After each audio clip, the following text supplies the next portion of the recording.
Welcome back to Let's Play Untitled Story. So, after reviewing a few of the previous videos, I have realized a few things about the sound recording software. Firstly, the volume I hear coming out of my headset does not necessarily match the volume that you are getting in the recording. During a couple of areas and boss fights where the music seems to spike in volume, my voice seems to be superseded quite a bit.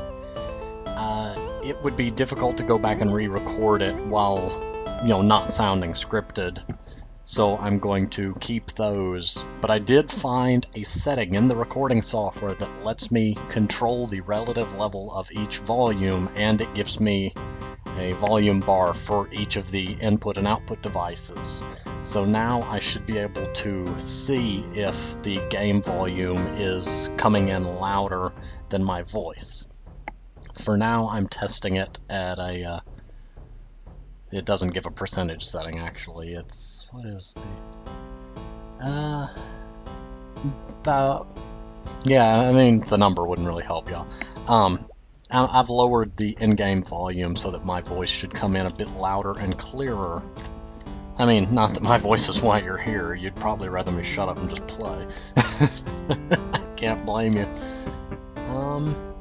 Let's see, when we last left off, we were in that red area over there, and I had just gotten the ability to grab yellow orbs.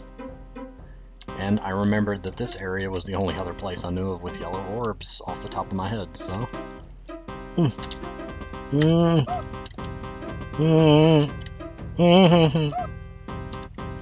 So help me, there's gonna be a hard gate.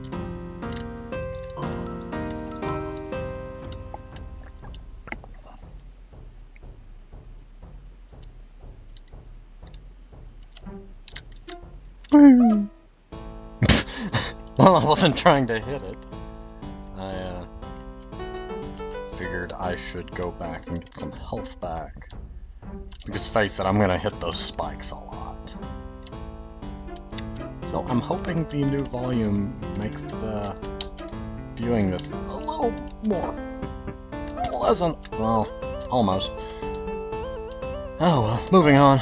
I took one hit. That's not too bad. Come back here, you.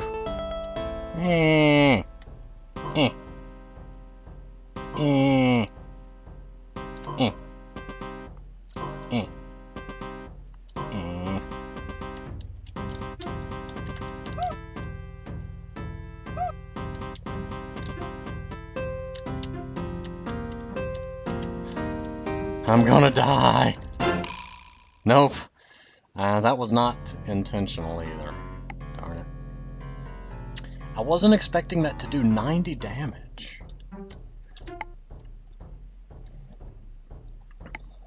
Come on, maximize the game. There we go.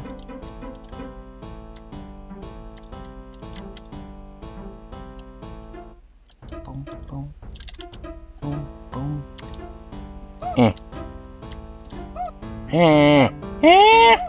Don't stick to the ceiling.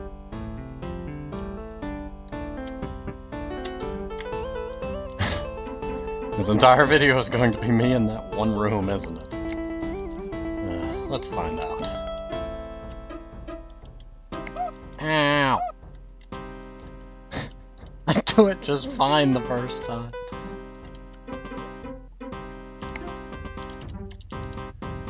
Jump, jump, oh, oh, oh, oh.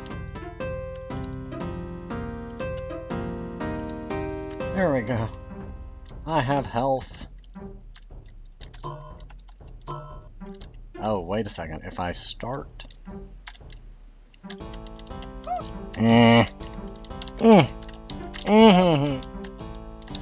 No! No! You stupid! I stepped on the spikes in front of him, so Genius there decided to turn around and left me stranded. Mere inches from my goal.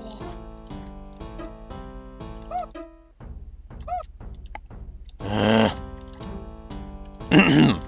in there then.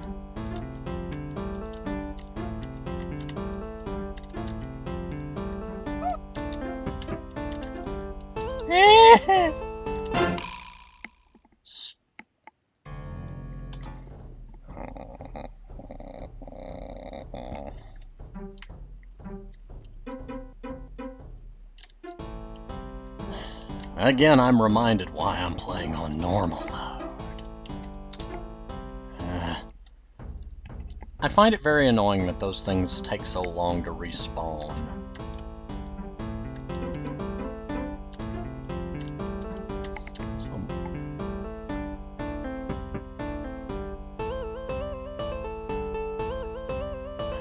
Get off there. I'm just closing a background process to attempt to I have a thing that runs in the background that sometimes messes with the delay. It adds a little bit of an input delay. It's a extra mouse and keyboard control software for a I was gonna say it's the software that goes with the Razer mice. A friend of mine gave me his older model Razer Naga. Very nice mouse, I must say. I have not used the multiple buttons as much as I would have thought, though.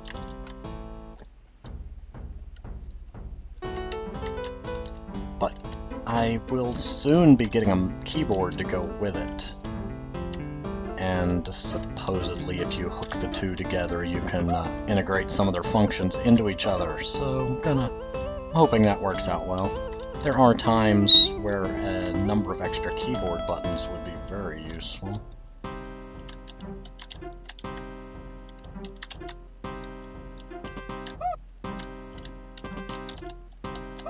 Why? I lack the jump height, literally, to reach it. I had 2 shots at it that time. So where am I supposed to go then?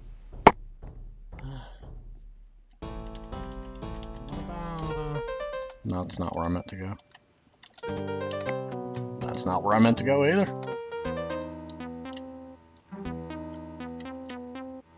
The annoying water place that I avoided. Go away, spiky snail.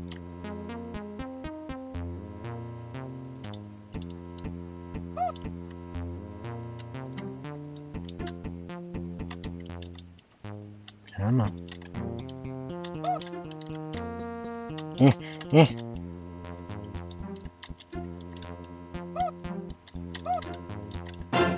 And I'm drowning. Pet peeve. Don't combine, I'm trying to think of what you'd call that. Don't combine damaging wall platform traps with please rush through this room. You're combining two... that snail is going backwards. It's a bit of a combination of 2 game mechanics that do not go well together. That room in there, all signs say take your time, be patient, don't rush. But then becomes a rush because you're also drowning. I mean, it's actually not that badly timed, assuming you actually take some patience with it, but, well, my name is not Patience Fox.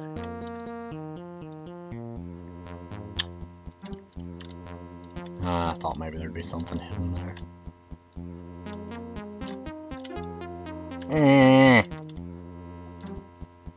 Woohoo! I'm worried. Oh, good. Okay, so there's an air bubble in here. I approve. What are you? It's at least not as bad as I thought it would be. I mean, it damages me, but it didn't hurt as bad as I thought. I mean... Okay, I think I'm supposed to jump on his head. I'm gonna play with the assumption that I'm supposed to jump on his head. Nope. Oh, I see where I'm supposed to jump. Oh, this is not good. It's only vulnerable after he shoots. Did not see that coming. I,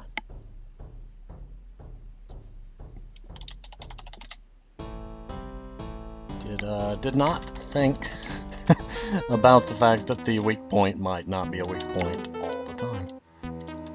That is completely legit, though. Otherwise, you could just bum rush the fight by jumping over him and bouncing endlessly.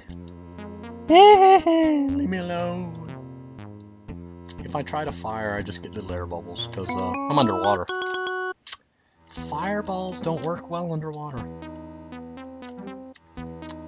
I'm aware that there are underwater welders, but they also carry an oxygen tank with which for the welding torch to be powered. And now there's also plasma welding, which, oh crud, that does...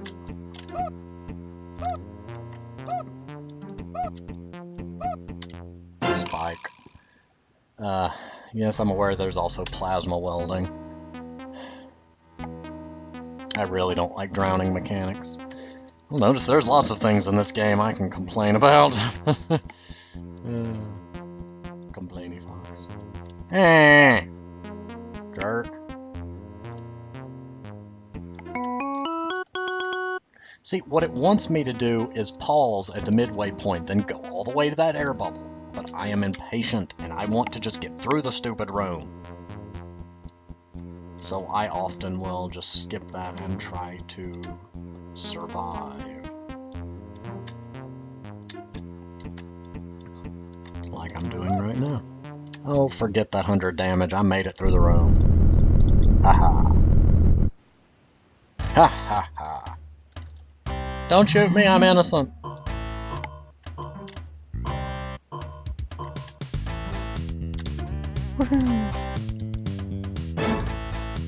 Oh. What the heck?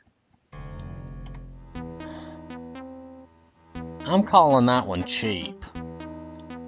So apparently I have to somehow get out of there safely after hitting him.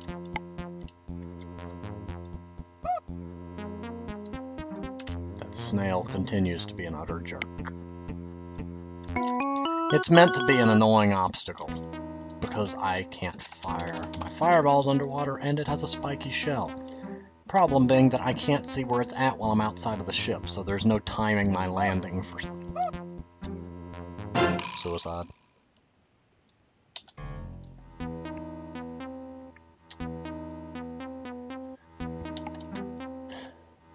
Sorry about that few seconds after each respawn that it takes me to start moving again. I have to minimize and then maximize the game again to get it to become of moderate size. Otherwise, it becomes this tiny little thing. Actually, yeah, there's not a resolution option. There's window mode or full screen mode. And if memory serves, setting it to full screen will mess up the recording. So I'm going to try that after this episode just to make sure. The video recording software just went through an update, so for all I know that might work now. Which would be quite convenient.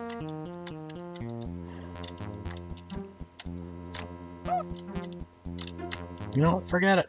I'm just running through there. I don't care. So how am I supposed... Oh, I know how it wants me to do it, and that I'm annoyed by it.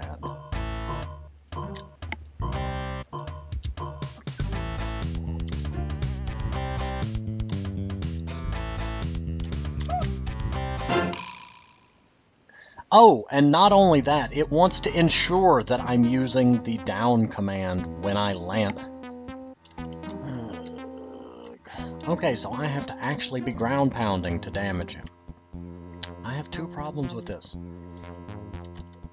The two problems being that it requires me to use both the up and down key at the same time, which is a very unnatural position for my fingers. Most games avoid ever having you press opposing directions at the same time. I have to rotate my entire... I have to take my hand off the keyboard and... I wasn't even gonna try it at that point. But I have to completely reorient all my fingers to do the up and down at the same time thing, so I greatly dislike it when a game requires me to push it. Also, as a programmer, I have some issues with opposing keys being pressed at the same time.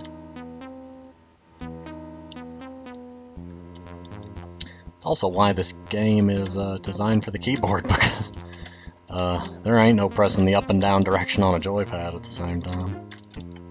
Well, that didn't help. You know what? I'm just going to accept 100 damage on that every time.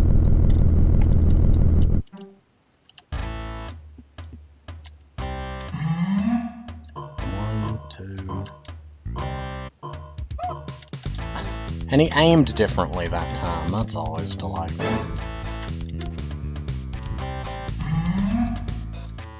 What the heck? What? We're past the 15-minute point. I'm just gonna call this one, and I'll see you.